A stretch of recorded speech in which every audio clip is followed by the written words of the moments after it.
All right, so we have at this point covered Newton's second law in class, and it's a rather simple equation to write down, but when it comes to actually applying it and understanding what to do with it, students tend to have some trouble. So let's talk about how we can evaluate this rather innocuous looking equation. All right, now all equations can be said to have a left-hand side and a right-hand side, but I think it really is worth looking at a little bit more to figure out what's going on the left-hand side versus the right-hand side of this one. So the left-hand side, I have the sum of the forces, or the net force. All right, so the sum of the forces, one way to think about this is the sum of all the interactions, all of the forces that are acting on an object. And the right-hand side is the result of those interactions. Right? The result is the object moves or it doesn't move and changes its motion in a certain way given by the acceleration a. Right? So if I look and have an object that's moving in some way, so let's say a mass on an incline, right? There are some number of forces that are acting on that. But when it comes down to it, when I take the vector sum of all those forces, all I care about is that there is one net force. That net force is, like I said, the vector sum of all those individual forces. Right? Now from that perspective, I can look at this, I can take from the interaction side, I can add up all those forces, and I know that I get a net force that leads me to the right-hand side, where I know that that object will have a net acceleration that is in the same direction as the net force, and will be proportional to that net force by that factor of the mass. Right? Once I now have the net acceleration, I can then take that and maybe perhaps do some kinematics. Right? I can analyze the motion with a little bit of extra information in terms of how it starts moving, where it starts moving, what the initial velocity is. I can figure out what its velocity might be sometime later, how long it takes to slide down the ramp, questions of that nature. Now looking at it from the other perspective, coming from the right-hand side going to the left, right? I could look at an object, a car for instance, and say that object has a net acceleration. Okay? Now that's an observation that I make. I look and I observe that this object is moving in this fashion. Now going in the other direction to the interaction side, I know that if it's moving with an acceleration a, that there must be a net force in the same direction as a, and again proportional to a with that factor of m in there. Okay? Now if I drill down in there and I say, well, what is causing that net force? There could be any number of forces, all of them adding together to give you that net force. But here, if I have a question that asks me, what is the net force on an object? I don't care what those individual forces are. I know that F net must be equal to the mass of the object times the acceleration of the object.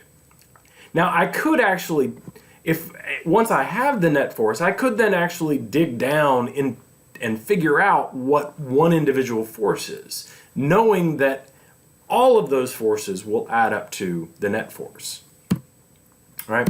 Now, this also applies in a situation like I have here. Let's say I have a suspended object. So I've got a traffic light here that's suspended by these wires.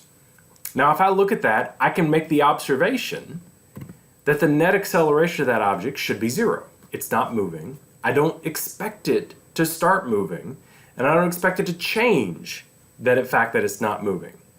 Right? So based off of that observation, that the net acceleration is 0, that makes the entire right-hand side equal to 0. If the right-hand side is equal to 0, then the sum of the interactions, the sum of the forces, must also be equal to 0.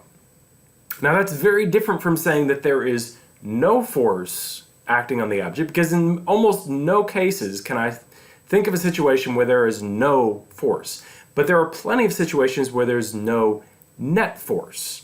Right? So in this situation, there could be plenty of forces involved here.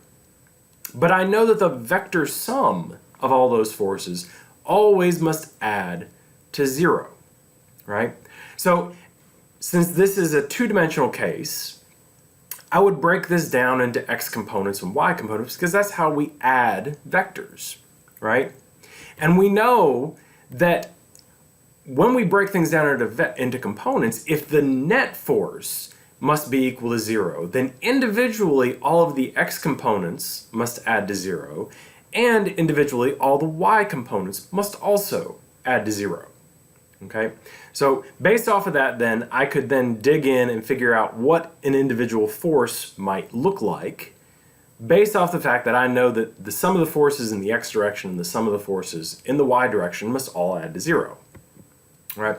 Now, looking a little bit more in detail in terms of this two-dimensional vector stuff, quite often we will actually use both approaches from the interaction side to try to tell us what the acceleration is, but then also taking something that we know about the acceleration and saying something about the sum of the interactions.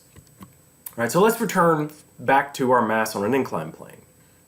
All right, we have said that it's quite often very useful to choose a coordinate system with something like a mass on an inclined plane to tilt the coordinate system so that x is along the incline and y is perpendicular to the incline. And the reason we do that is because if we look at the results, we note that the acceleration is completely down the inclined plane. And if we choose that acceleration, or if we tilt our coordinate system so that the acceleration is completely in the x direction, then we can say something when we start breaking things down into x and y. We can say automatically that the y acceleration is equal to 0. If the net acceleration is completely down the incline, then all of the acceleration that we're interested in is in the x direction. So I know now what the y acceleration should be, but I don't know what the x acceleration should be, but I know that that's the acceleration I'm looking for. Okay? So we've taken something from the left-hand side of the equation, we're going to plug that back into the right-hand side when we do the sum of the forces. So if this, for instance, are some of the forces that are acting on the object, I would know then to take the sum of the forces in x and y, I would have to break those forces into x and y components, right? So once I've done that, it'll look something like this. And when I take the sum of the forces in the y direction, all I'm doing is looking at the y components. Because I know that the y acceleration is 0, I know that the sum of the forces in the y direction must also add to 0. Right? Likewise, if I look at the sum of the forces in the x direction, I'm only taking the x components, I add those together, and those have to add to my mass times the x acceleration, which is the net acceleration that I'm looking for, right? And so then I can take that, once I know the net force in the x direction, I can divide by the mass and I can get that net acceleration that I'm looking for, and I'm back. So basically what happens is in the y direction, we know something about the acceleration, we can carry that over to the left-hand side, the sum of the forces. In the x direction, we know something about the sum of the forces, so we can carry that back over to the right-hand side and solve for the acceleration. And again, go back and try to maybe do some kinematics on there. Okay, so these are sort of generally the broad sorts of approaches that we take using Newton's second law. There are plenty of example problems that I have worked out. So give it a shot, try it out, and let me know if you have any questions.